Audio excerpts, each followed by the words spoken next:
Could the nail-biting drama of the NBA playoffs be more than just, bouncing balls and buzzer beaters?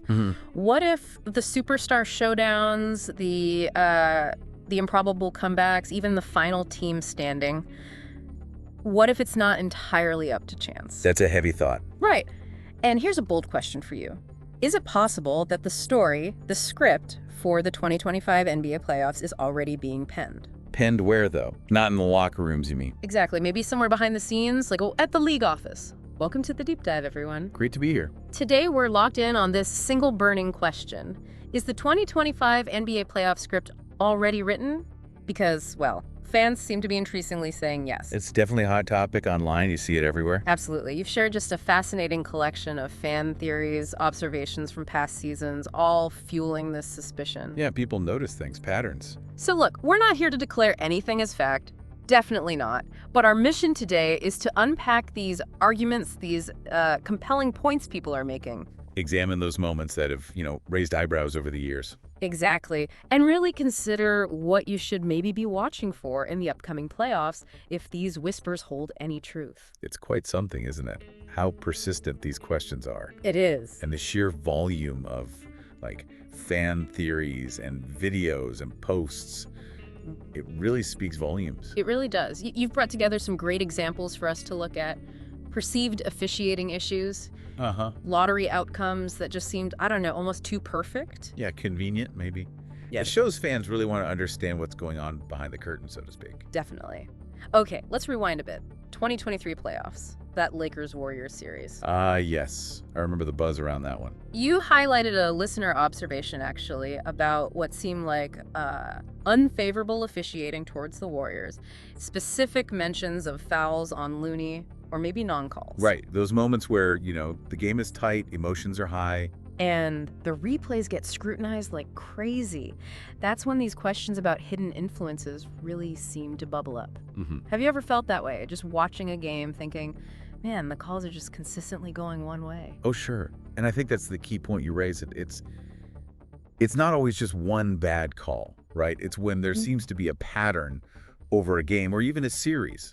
That's what gets people suspicious. That sustained feeling, yeah. And then you pair those, on-court feelings with more explicit claims. Like the one you shared earlier. Yeah, about being told flat out to bet against Denver because of a palming call, followed by that really blunt assertion. Of course, the NBA is rigged. It's part of the script. Yeah. That's pretty direct. Very direct. Now, again, these are claims we're exploring, fan sentiments. Sure, we have to stress that. But they definitely show a significant level of skepticism out there among some fans. A deep belief, really. And that skepticism, it felt like it really ramped up around the Victor Wembanyama lottery in 2023. Oh, Wemby. Yeah. The hype around him was, generational talent kind of hype. We hadn't seen that in years. Right. And you had three teams, Detroit, Houston, San Antonio, all with the exact same odds. 14% for the top pick. Equal footing, technically. Technically. But the narrative, the feeling around it seemed different, almost like it was leaning somewhere. Well, what's interesting there is the speculation about the league's potential interest, right? Yeah. The argument being, what's best for the league overall? Exactly. Could a player like Wembanyama, with that massive potential impact, landing in a market like San Antonio, a team with history, a decent market size, be seen as better for the league's visibility, its finances, compared to, say, Detroit or Houston at that time? Yeah. It's about the collective good. Potentially. It's a cynical view, maybe, but you see the logic. And then what happens? The lottery balls bounce.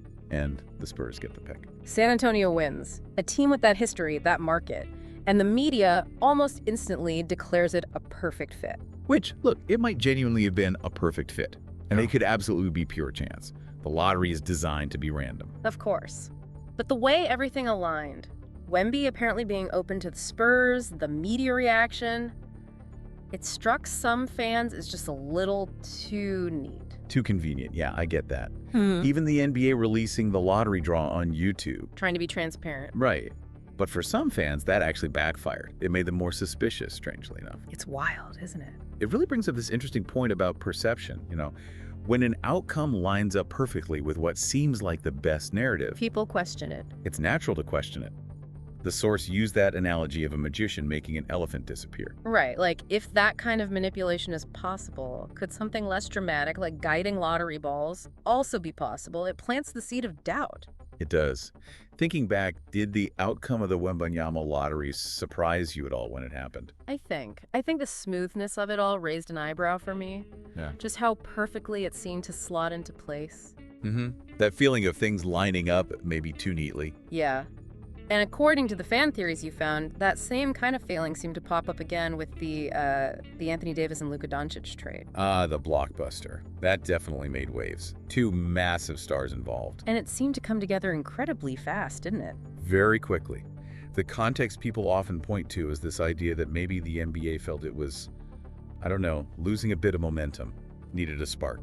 And putting two huge talents like AD and Luka in a major market like Los Angeles, well, historically, that provides a spark. Absolutely. Big market, big stars, big storylines. It's a proven formula. So the fact that this huge trade reportedly happened so fast without the usual weeks of rumors and leaks and bidding wars. Yeah, the usual media circus surrounding big trades just wasn't really there in the same way. It fueled that idea for some that maybe it was less of a negotiation and more orchestrated. Carefully managed behind the scenes, perhaps. Yeah. That's speculation. Exactly. The feeling shared by some fans wasn't, wow, what a trade. It was more like, this feels prearranged. It adds another layer, doesn't it? Yeah. To this whole theory that maybe key player movements aren't always just organic team decisions. Maybe they fit a larger plan. A bigger picture. Yeah. And, to really understand why these scripted ideas have such legs, why they resonate so much. You got to look back. Right. Yeah, you really do. There are historical moments that fans consistently point to as evidence, or at least as major fuel for this kind of thinking. And the 2006 NBA Finals always comes up. Miami Heat versus Dallas Mavericks. Always. It's sort of the classic example in these discussions. It may be for good reason. Right. This was like before everyone had HD, before every single play was broken down on Twitter and YouTube within seconds. A different era of media consumption for sure.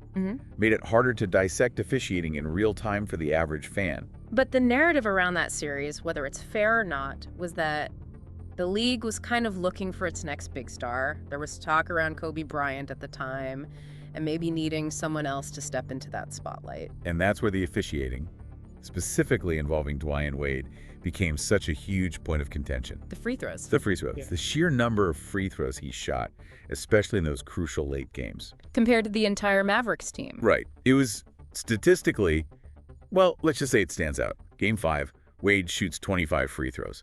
The whole Dallas team shoots 25. Wow.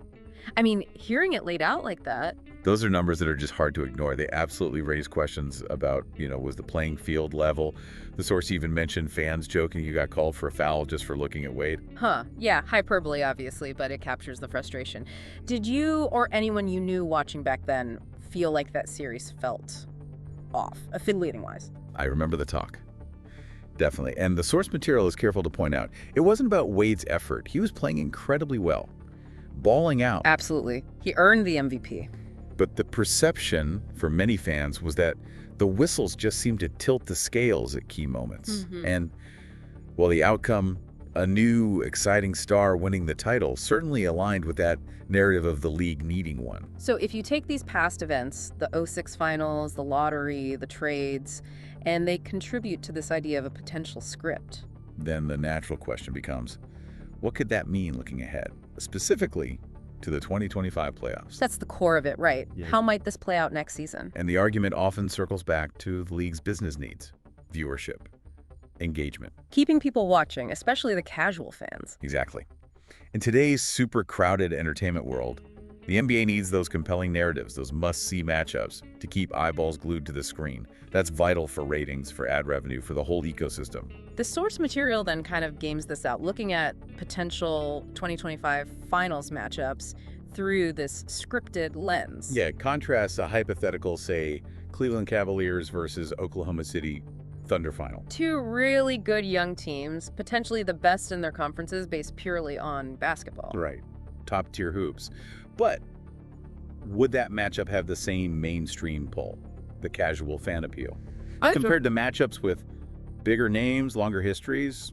Probably not. Probably not. Then there's the Boston Celtics. defending champs maybe, but according to some of these fan discussions, They don't seem to capture the hearts of that broader casual audience. Is that the idea? that seems to be the sentiment mentioned. Examples like Tatum getting benched briefly in the Olympics, Jaylen Brown not getting an invite, and even how some fans reacted to their dominant finals win over the Suns, calling it boring. Interesting perception. So even being champions doesn't guarantee maximum buzz, apparently.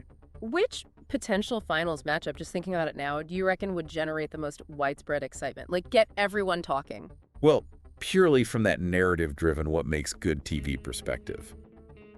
The source highlights a couple. Okay. A Celtics versus Warriors rematch definitely has juice. Steph versus Tatum again. Can Curry humble him one more time? That kind of thing. Yeah, that's got storylines. But the one that really jumps out, the potential ratings monster, is Celtics versus Lakers. Ah, the classic rivalry. Especially if the Lakers roster includes LeBron James, maybe still chasing history, and someone like Luka Doncic. Ooh, okay, LeBron and Luka in LA against the Celtics. Yeah, imagine the storylines. The historic rivalry renewed, LeBron's legacy, Luka trying to build his legacy in LA, Boston is the dominant, maybe boring obstacle they have to overcome. The source even used the word destiny to describe how that might feel. The potential viewership for a series like that, it would be massive. Yeah. Astronomical, like you said earlier. Hard to deny the appeal from a league perspective. Wow, okay, that's compelling from a narrative standpoint. And then there's that other really fascinating, almost quirky observation the source mentioned. The recession thing. Yeah. The correlation, or perceived correlation, between the Lakers winning championships and major U.S. recessions happening around the same time. The bread and circuses theory. Distract the masses with entertainment during tough times. It's an ancient idea, right? From Roman times. Provide spectacles to keep the public content. It's certainly a thought-provoking parallel to draw, even if it's just pure coincidence. It really is. Okay, so if we're watching the 2025 playoffs with these theories rattling around in our heads, what should people look for? What are the potential tells? The source highlights one key indicator: Lakers free throw disparities. Back to the free throws, like in '06. Exactly.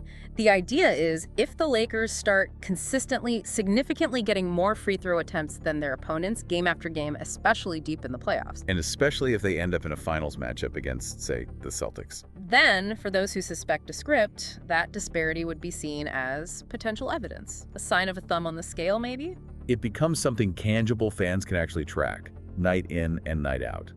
Look at the box score. Compare the attempts. Right. And if those numbers get really skewed, consistently in high-stakes moments, it would absolutely pour fuel on the fire of these scripted theories. It would be hard for believers not to see it as confirmation. It's interesting, the speaker in the source material even kind of acknowledges the counter-argument or maybe a justification. That even if there were some level of manipulation. Yeah, that maybe the intention behind it isn't purely nefarious. Maybe it's seen as necessary to protect the league's overall health. Keep the business thriving, keep people employed, provide the entertainment people want. Keep providing those heroes and storylines. It's a complex angle, suggesting it might be done for the greater good of the NBA entity itself. It definitely highlights that tension, doesn't it, between the desire for pure, organic competition on one hand. And the realities and pressures of being a massive global entertainment business on the other. For sure.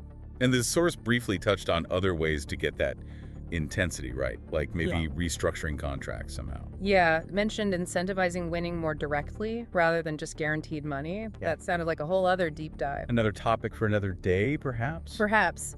So, okay, let's wrap this up. We've really dug into this question. Is the 2025 NBA playoff script already written? We've looked at the fan theories, the historical moments that fuel them, officiating questions, lottery results, big trades, and the league's potential motivations, like driving narratives for viewership. We've also pinpointed some things people might watch for next season. Those free throw numbers, especially for certain teams in certain matchups. Right, and the fact that these theories are so widespread, it really just underscores how passionate NBA fans are. Deeply invested. They care about the game's integrity, but also love the drama and excitement. So here's the big final thought for everyone listening. After hearing all this, chewing on these points, do you think the NBA playoff drama is purely organic? Or could there be a subtle hand-guiding things? What will you be watching for in the 2025 playoffs? Will you be looking at those box scores differently? We really want to know what you think. Did these fan theories resonate with you at all? Are there moments from NBA history that just made you scratch your head and wonder? Let us know. Yeah, definitely. Like this deep dive, if you found it thought-provoking, please subscribe so you don't miss our future explorations. And answer this question for us in the comments below. What's the most scripted moment you can remember in any sport? Ooh, good question. Looking forward to seeing those answers.